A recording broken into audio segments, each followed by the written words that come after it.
And we're back to learning JavaScript. Let me show the shift method. It almost does the same as the pop method, but instead of removing and then returning the last element, it removes and returns the first one. In our case, the ARR array with the colors. We will be given red because red is the first element in the array.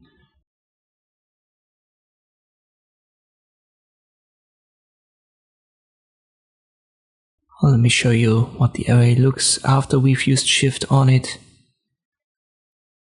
We add new array here.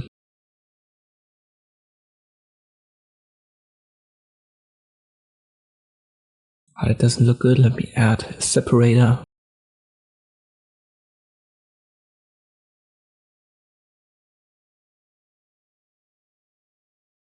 And now I return the array again. But this time it's not the original array, it's the array after the shift method was performed. Therefore we only get green to yellow and red is missing because this was basically shifted out when we used it right here. And this is how you can use the shift method in JavaScript. I hope this video was helpful, thanks for watching and I'll see you next time.